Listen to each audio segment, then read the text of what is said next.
ഈശോയിൽ ഏറ്റവും പ്രിയപ്പെട്ടവരെ, ഇവിടെ സൂചിപ്പിച്ചതുപോലെ വലിയ പ്രസംഗങ്ങൾക്ക് ഇപ്പോഴിവിടെ പ്രസക്തിയില്ല. നമ്മുടെ നല്ല കർമ്മ പരിപാടികളുമായിട്ട് രൂപത മുഴുവനും ഇറങ്ങിത്തിരിക്കുകയാണ്.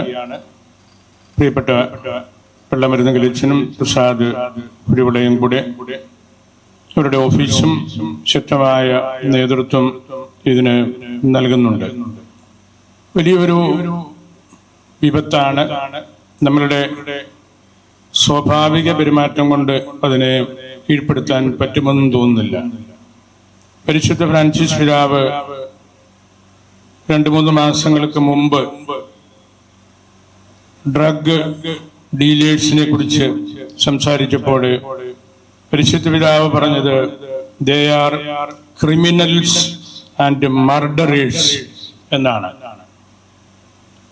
പിതാവ് അത്ര ശക്തമായ വാക്കുകൾ സാധാരണഗതിയിൽ ഉപയോഗിക്കാറില്ല. വളരെ രൂക്ഷമായ ഭാഷയിലാണ് അവര് ക്രിമിനൽസ് ആൻഡ് മർഡറേഴ്സ് എന്ന് വിശേഷിപ്പിച്ചത്. നമ്മൾ ഈ നാടുകളിലൊക്കെ കണ്ടുകൊണ്ടിരിക്കുന്നതും അതുതന്നെയാണ്. നമുക്ക് ഒക്കെ ഇതുമായിട്ട് ബന്ധപ്പെട്ട കുറേയേറെ കാര്യങ്ങൾ അറിയാം. പക്ഷെ നമുക്ക് എല്ലാം പുറത്ത് പറയാന് പരിമിതിയുണ്ട്. പണ്ടൊരു ചേട്ടൻ പറഞ്ഞു, കള്ളം പറഞ്ഞാൽ എനിക്ക് തലവേദനയാണ്, സത്യം പറഞ്ഞാൽ മറ്റുള്ളവർക്ക് തലവേദന ഉണ്ടാവും. അങ്ങനെയുള്ള സാഹചര്യങ്ങൾ നമുക്കൊക്കെ ഉണ്ട്. പുറത്ത് പറയാൻ പറ്റാത്ത നിരവധി കാര്യങ്ങളുമായിട്ടാണ് ഈ മേഖലയിൽ നമ്മൾ ബന്ധപ്പെട്ടവരെല്ലാം മുമ്പോട്ട് പോകുന്നത്. പക്ഷേ നമുക്ക് മിണ്ടാതിരുന്നാല് ഇത് വലിയ കഠിനമായ അവസ്ഥയിലേക്ക് എത്തും. അതുകൊണ്ട് ലഹരിയോട് അല്പം പോലും നമ്മൾ ദയ കാണിക്കരുത്. മയക്കുമരുന്ന് രഹിത പാല ആയിരിക്കണം നമ്മുടെ ലക്ഷ്യം. നിയന്ത്രണമില്ലാതെ ലഹരിയും മയക്കുമരുന്നും ഒഴുകുകയാണ്. ഉരുക്ക് മുഷ്ടി തന്നെ നമ്മൾ പ്രയോഗിക്കേണ്ടി വരും. ഈ കാലഘട്ടത്തെ കുറിച്ച് പറഞ്ഞാൽ എനിക്ക് തോന്നുന്നത് it is A drug epidemic or pandemic. ഒരു കാലത്തും നമ്മൾ മനസ്സിൽ വിചാരിക്കാത്ത വിധത്തിലുള്ള പ്രത്യാഘാതങ്ങളോടുകൂടിയാണ് ഇത് വരുന്നത്. എപ്പിഡമിക് പോലെ, പാൻഡമിക് പോലെ, പകർച്ചവ്യാധി പോലെ. അങ്ങനെ നമ്മൾ നോക്കുമ്പോൾ നമ്മൾ ഈ 2 ആഴ്ചകളിലൊക്കെ കണ്ടത് it is a new COVID of our time. നമ്മൾ ജീവിക്കുന്ന ഈ ദിവസങ്ങളിൽ എത്ര ആയിരക്കണക്കിന് കേസുകളാണ് സർക്കാരും എക്സൈസുകാരും പോലീസും സാധാരണക്കാരും സാറുമാരും എല്ലാം കണ്ട് എത്തിയിരിക്കുന്നത്. അതുകൊണ്ട് നമുക്ക് ശക്തമായ ഒരു ന്യൂ സെറ്റ് ഓഫ് പ്രോട്ടോകോൾസ് ഇതിനെ നിയന്ത്രിക്കാൻ വേണം. ഇതുവരെ നമ്മൾ പറഞ്ഞുകൊണ്ടിരിക്കുന്ന കാര്യങ്ങളുമായിട്ട് നമ്മൾ പോയാൽ നമ്മുടെ സമീപനങ്ങൾക്ക് അത്ര മൂർച്ച കാണുകയില്ല. ഇപ്പോൾ നമ്മൾ ആരംഭിക്കുന്ന ഒരു പുത്തൻ പ്രോട്ടോകോളാണ്. ഷാജീച്ചനും പ്രസാദും ഇവിടെ അത് പറഞ്ഞു കഴിഞ്ഞു. അതുപയോഗിച്ച് നമുക്ക് ഈ തിന്മയെ കോമ്പാറ്റ് ചെയ്യണം, തകർക്കണം. കരുത്തുള്ള മനസ്സുകളാണ് നമുക്കിതിന് വേണ്ടത്. മദ്യം ഉപയോഗിക്കുകയില്ല, മയക്കുമരുന്ന് എടുക്കുകയില്ല എന്ന കരുത്തുള്ള ഒരു മനസ്സിൽ ഒരു ലോക്ക്ഡൗൺ നമ്മൾ നടത്തേണ്ടതുണ്ട്.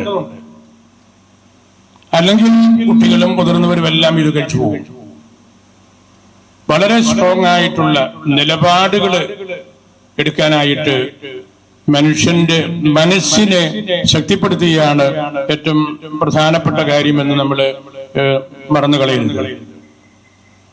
അതിനുവേണ്ടി സർക്കാർ, സഭാ സമൂഹങ്ങള്, അതിൽ രൂപതകള്, ഇടവകകള്, കോളേജുകള്, മറ്റ് ഇൻസ്റ്റിറ്റ്യൂഷൻസ്, ശേഷവരിയായിട്ട് സ്കൂൾസ്, ഇതെല്ലാം സംഘടിക്കണം.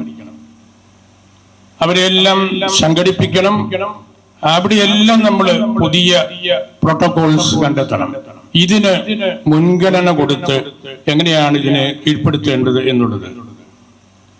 The crackdown should specifically target the carriers and networks.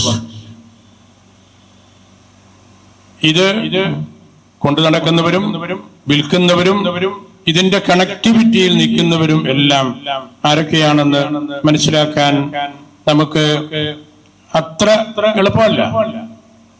നമുക്കൊരു ചിന്തയുണ്ട്, ഇതെല്ലാം വലിയ പട്ടണങ്ങളിലും കീർത്തികേട്ട കോളേജുകളിലുമൊക്കെ ആയിരിക്കും നടക്കുന്നതെന്ന്. സാധാരണ സ്കൂളുകളിൽ പോലും ഇത് നടക്കുന്നുണ്ട്. സാധാരണ ഇടങ്ങളിലാണ് വലിയ വിപത്തുകൾ ഉണ്ടാകുന്നത്. എ.കെ. ആന്റണി സാറ് മദ്യം നിരോധിച്ചപ്പോൾ അദ്ദേഹത്തെ തകർത്തു കളഞ്ഞത് സാധാരണ നാട്ടിൻപുറത്തെ ആളുകളാണ്. വലിയ പട്ടണങ്ങളും ഹോട്ടലുകളും ഏജൻസികളും ഒന്നുമല്ല. സാധാരണക്കാര് ചാരായം പാറ്റാൻ തുടങ്ങി, വിൽക്കാൻ തുടങ്ങി, അവർ കാശുണ്ടാക്കാൻ തുടങ്ങി. അപ്പോൾ പ്രസ്ഥാനം സ്വാഭാവികമായിട്ട് പോയി. അതുകൊണ്ട് ഞാൻ പറയുന്നത്, നമ്മളുടെ രൂപതയിലെ നാട്ടിൻ പ്രദേശങ്ങളിൽ നിങ്ങൾ കൂടുതൽ സമീപിക്കണം. അവിടെയുള്ള കുട്ടികളും യൂത്തും മാതാപിതാക്കളും ഒക്കെ അറിഞ്ഞും അറിയാണ്ടും അവർക്ക് ജീവിക്കാൻ മറ്റു നല്ല വഴികൾ ഇല്ലാത്തതുകൊണ്ടുമൊക്കെ ഇത്തരം തിന്മകളിലേക്ക് എളുപ്പത്തിൽ വഴുതി വീഴും. അതുകൊണ്ട് നമ്മളുടെ നോട്ടം ഒരു പുതിയ ലെൻസിലൂടെ നമ്മൾ ഇതിനെ നോക്കിക്കാണണം. അല്ലെങ്കിൽ നമ്മുടെ ശ്രദ്ധയിൽപ്പെടാതെ പോകും. നമ്മൾ തന്നെ ആവശ്യപ്പെടണം.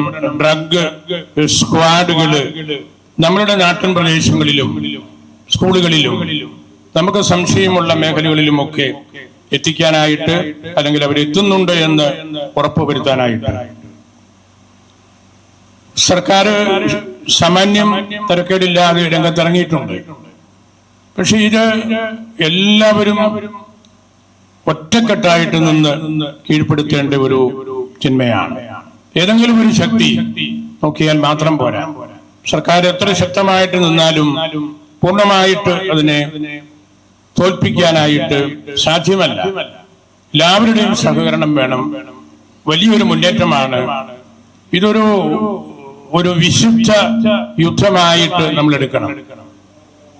എങ്കിലേ നമുക്ക് ഇതിനെ കീഴ്പ്പെടുത്താനായിട്ട് സാധിക്കുകയുള്ളൂ. ഞാൻ അവസാനിപ്പിക്കുകയാണ്. ധീരതയുള്ള താക്കോലിട്ട് ഈ തിന്മയെ കൂട്ടണം, അല്ലെങ്കിൽ ഇത് പുറത്തു വന്നുകൊണ്ടിരിക്കും. നമുക്ക് കരുത്തുള്ള മനസ്സ് വേണം. പൂട്ടി വീഴ്ത്തിക്കളയേണ്ട ഒരു യാഥാർത്ഥ്യമാണിത്. നമ്മൾ വിചാരിക്കുന്നതിനേക്കാൾ നമ്മുടെ എല്ലാം ഇടയിൽ ഇത് പരന്നു മുഴുകിയ ഒരു നദിയായിട്ട് ഈ ഡ്രഗ് മാറിക്കഴിഞ്ഞു. അതിനെ ഒരു ഡ്രൈ ലാൻഡായിട്ട് മാറ്റാനായിട്ട് നമുക്ക് പ്രാർത്ഥനയും ഒരുമിപ്പും കൂട്ടായ പ്രവർത്തനവും എല്ലാം ആവശ്യമാണ്. ഇപ്പോൾ ഇവിടെ നമ്മുടെ ഈ വീടിന്റെ മുമ്പിൽ നിൽക്കുന്ന ആളുകള് നിങ്ങൾ ഈ രൂപതയുമായിട്ട് എല്ലാ അർത്ഥത്തിലും ഏറ്റവും ബന്ധപ്പെട്ടവരാണ്. ഇവിടുത്തെ ആളുകള്, ജനറൽമാര്, രൂപത ഏൽപ്പിച്ചിരിക്കുന്ന കാര്യസ്ഥന്മാര്, മുനിസിപ്പൽ ചെയർപേഴ്സൺ, സിസ്റ്റേഴ്സ്, കൗൺസിലിന്റെ മറ്റാളുകള്, ഈ പട്ടണ പ്രദേശത്തിലെ മറ്റ് പ്രമുഖന്മാര്, അങ്ങനെയുള്ള എല്ലാവരും സമർപ്പിതരുമാണ്. അപ്പൊ നിങ്ങൾ ഇതിന്റെ സ്ക്വാഡായിട്ട് നല്ല കരുത്തുള്ള പോലീസുകാരായിട്ട് മാറണം.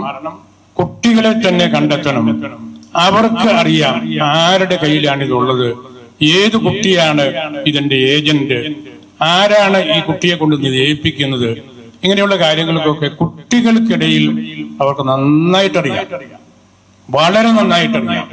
കുട്ടികളെ സമീപിച്ചാൽ മാത്രമേ ഇതിന്റെ വേറെ ബൗട്ട്സ് നമുക്ക് ശരിക്ക് മനസ്സിലാക്കാൻ പറ്റുകയുള്ളൂ. ആ കൂട്ടത്തിൽ ഞാൻ പറയുകയാണ്, ഒരു കുട്ടിയെ പോലും നമ്മൾ ഉപദ്രവിക്കാൻ ഇടയാകരുത്. ഇത് കുട്ടികളുടെ ഇടയിൽ വളരെ പടർന്ന ഒരു കാര്യമാണ്. ഒരു കുട്ടിയെ പോലും പേരെടുത്ത് പറയുകയോ ഉപദ്രവിക്കുകയോ മാനസികമായിട്ടുള്ള സംഘർഷത്തിലേക്ക് കൊണ്ടുവരികയോ ഒന്നും ചെയ്യരുത്.